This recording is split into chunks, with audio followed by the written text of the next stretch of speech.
ते त्यांच्या आयुष्याचा सारांश त्या मानपत्राचं वाचन या ठिकाणी मी करतो आहे. माननीय श्री सुरेश भीमराव गायकवाड, दापका, तालुका उंबरगा, जिल्हा धाराशिव, गट शिक्षण अधिकारी, पंचायत समिती निलंगा. विशेष मानपत्र. आपले बालपण अत्यंत खडतर परिस्थितीमध्ये गेले. भाकरीचा चंद्र शोधण्यात अनेक पिढ्या गेल्या. आयुष्यभर आपणास स्व अस्तित्वासाठी अपार कष्ट करावे लागले. 2 एकर जमीन असलेल्या भूमिहीनांचे जीने कौटुंबिक पातळीवर यातनामय असते, याचा अनुभव आपण घेतला. आपल्या आयुष्यात नेहमी वाट्याला अपयश, उपेक्षा, अपमान, आर्थिक असहाय्यता आली.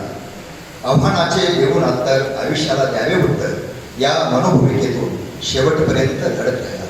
हीच काय ती आपली शेवटपर्यंतची कमाई व शिकलेली होती. वडील भीमराव अत्यंत कष्टाळू माणूस. त्यांच्या कष्टांचे संस्कार आपण आयुष्यभर जपला. सारे कुटुंबच पोटाला चिमटा करून जगत होते. आई वत्सलाबाई यांच्या वात्सल्य भावनेमुळे पोटाच्या खळगीपेक्षाही स्वप्नांची खूप मोठी वाटू लागली होती. आई वडील हेच आपले खरे गुरु होते. जिल्हा परिषद प्राथमिक शाळा दापका, श्री ज्ञानेश्वर विद्यालय तुरोली, श्री छत्रपती शिवाजी महाविद्यालय उंबरगा या शैक्षणिक प्रवासात BA पर्यंत शिक्षण पूर्ण केलं. रायश्री शाहू महाविद्यालय लातूर येथून भूगोल या विषयात MA झाला. रामकृष्ण परमहंस महाविद्यालय धाराशिव या ठिकाणी BEdचे प्रशिक्षण घेतला. आई वडील गावाकडे मोलमजुरी करायचे. कुटुंबाच्या जबाबदाऱ्या वाढल्या होत्या. पोटापाण्याचा प्रश्न सोडवण्यासाठी वेळेत ती कामे आपण केला, पण आर्थिक स्थैर्य लाभले नाही. शासकीय अध्यापक विद्यालय धर्माबाद, निरंतर शिक्षण आणतात, योजना कार्यालय धाराशिव, डायट धाराशिव, शिक्षण उपसंचालक कार्यालय लातूर अशा अनेक ठिकाणी शैक्षणिक कामे केली. भांडवल योजना आखणे आणि बेवान कामाला लागणे या झपाटलेपणामुळे आपण पंचायत समिती निलंगा या ठिकाणी गट शिक्षण अधिकारी म्हणून रुजू झाला. कोण कुठे जन्मतो याला महत्व नाही, त्याची उंची कार्यकर्तृत्वातून ठरत असते हे आपण दाखवून दिला. स्वप्नांच्या पंखाना क्षितिज नसते हेच खरे. बघता बघता आपल्या कार्याला 34 वर्षापेक्षा जास्त काळ पूर्ण होतो आहे. पत्नी प्रेमेला यांनी नोकरी लागल्यापासून सेवानिवृत्तीच्या शेवटच्या क्षणापर्यंत किरायाच्या घरात राहून मौलिक सहकार्य केले. हिच्याशिवाय लढा अशक्य होता. गुरुघा डॉक्टर शुभम यांनी मेडिसिन करतो आहे. मुलगी शुभांगी ऑस्ट्रेलिया या ठिकाणी स्थिरावली आहे.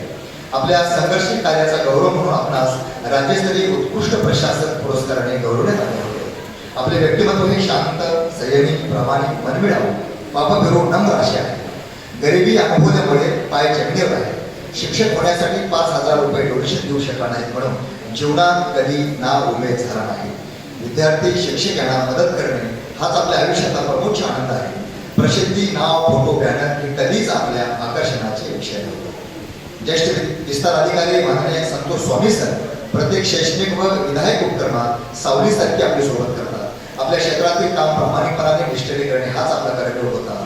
जीवनातील जे जे सत्य शिव सुंदर आहे याचा ध्यास आपणास होता. गट शिक्षण अधिकारी म्हणून काम करत असताना आपले व्यवस्थापन, तत्परता, कौशल्य, धडपड, शैक्षणिक भटकंती, सर्वांना योग्य न्याय ही आपली एक वेगळी ओळख आहे. या शैक्षणिक क्षेत्रात शेकडो विधायक व रचनात्मक उपक्रम राबवला. सुंदर होणार पंख माझे चढणार ही सुंदरता शेवटपर्यंत जोपासतात. या ज्ञान मंदिरात अखंडपणे नंदादीप होऊन ठेवत राहिला. सर्वोत्कृष्टता, सर्वोत्तमता, सर्वश्रेष्ठता, सर्वांग सुंदरता याचा ध्यास आजही आपल्या अंतर्गत आहे. आयुष्याच्या या अत्यंत संवेदनशील हाळव्या उघडट्यावरून सेवानिवृत्त होत असताना काय गमावले काय गमावले याची गोळागिरीच म्हणजे आपला चातुरपणा होता. आपल्या पुढील भावी उज्ज्वल आयुष्यासाठी आमच्या बाळगांना हार्दिक शुभेच्छा. आपणास हे विशेष मानपत्र देत असताना आम्ही गौरवान्वित होत आहोत. शब्दांकन सतीश हाणेगावे, सौजन्य शिक्षण विभाग, पंचायत समिती निलंगा, स्थळ वृंदावन मंगल कार्यालय निलंगा, दिनांक 27 सप्टेंबर 2025, सेवापूर्ती 16 क्षण. मी माननीय धर्मराज हल्लाडे सर आणि सर्व मान्यवरांना विनंती करतो की आपण या ठिकाणी आजची सत्कार मूर्ती माननीय सुरेशजी गायकवाड साहेब यांना फेटा बांधून हे सन्मानपत्र देऊ आणि 5 ग्रॅमच्या सोन्याची अंगठी घेऊ आणि पुष्पहार घालून त्याचा यथोचित सत्कार करावा. फेटा बांधला जाईल. मी फेटा बांधणाऱ्या फेटेवाल्यांना विनंती करतो की आपण आदरणीय गायकवाड सर यांना फेटा बांधून त्यांना या ठिकाणी सन्मानित करायचं आहे. गायकवाड सर यांच्या अंगावरती आज सूट दिसतो आहे, टाय दिसतो आहे, परंतु इथपर्यंत येण्यासाठी आणि हा पोशाख परिधान करून या ठिकाणची युती कर्तव्यता पाहत असताना निश्चितच 34 वर्षाचा कार्यकाळ चित्रपटासारखा त्यांच्या डोळ्यासमोरून तरळून जातो आहे. कितीतरी कडूगोड आठवणी त्यांनी बसवलेल्या आहेत. कितीतरी चढ उतार आपल्या आयुष्याचे त्यांनी अनुभवलेले आहेत. 2 दिवस वाट पाण्यात गेले, 2 दुःखात गेले. हिशोब करतो आहे डोईवर किती उरले उन्हाळे. शेकडो वेळा चंद्र आला, तारे फुलले, रात्र धुंद झाली. भाकरीचा चंद्र शोधण्यात आमची जिंदगी बर्बाद झाली. त्या पिढीचा हा नायक आहे, हा महानायक आहे. आणि आज शिक्षण क्षेत्रातला एक महानायक म्हणून या ठिकाणी पंचायत समितीतून गट शिक्षण अधिकारी म्हणून ते सेवानिवृत्त होत आहे. आमच्या तुमच्यासाठी ही अत्यंत आनंदाची गोष्ट आहे. त्यांच्या मनामध्ये खूप मोठा काबूल माजलेला आहे, वादळ निर्माण झालेलं आहे. एका डोळ्यामध्ये खऱ्या अर्थानं आनंदाचे अश्रू आहे, कृतज्ञतेचे अश्रू आहे. तर दुसऱ्या डोळ्यामध्ये या सगळ्या सवंगड्यांना, सहकार्यांना ही सगळी जागा सोडून निघून जात असताना एका डोळ्यामध्ये त्यांचे आज अश्रू आलेले आहेत. अशा 2 भूमिकेमध्ये ते आपल्या सर्वांच्या समोर या ठिकाणी आहेत. एकीकडे मनाची अस्वस्थता आहे, तर एकीकडे खूप चांगल्या पद्धतीनं सेवाकार्य पूर्ण करून खूप चांगल्या पद्धतीनं एवढ्या चांगल्या लोकांच्या सहवासामध्ये एका यशस्वीवर गेल्यानंतर सन्मानित होतानाचा त्यांच्या आयुष्यातला हा परमोच्च क्षण त्यांच्या आयुष्यामध्ये न भूतो न भविष्यती अशा प्रकारचा आहे. मोती उधळताना सोबतीला आले त्यांना विसरणे शक्य आहे, पण अश्रू गळताना साथीला आले त्यांना कसे विसरायचे.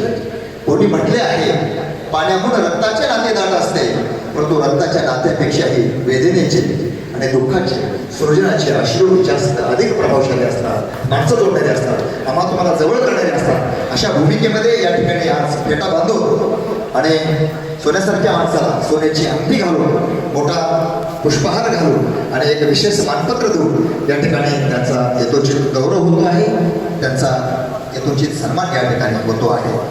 तू जमी पैदा कर, तू आसमा पैदा कर, उसे कुछ नहीं होता, तू काम कर, काम से ही सब कुछ होता है. हा कर्मयोग ज्या गायकवाड सरांनी आम्हाला तुम्हाला शिकवला, स्वामी सरांनी त्याचा उल्लेख या ठिकाणी केलेला आहे. अशा पद्धतीमध्ये भगवद्गीतेमधला कर्मयोग आणि खऱ्या अर्थानं धर्मातला कर्मयोग जगणारी अशी माणसं आमच्या त्यांच्यासाठी सर्वांसाठी आदर्श असतात. हेच आजच्या कार्यक्रमामध्ये आदरणीय सुरेश गायकवाड सर यांनी या ठिकाणी दाखवून दिलेलं आहे.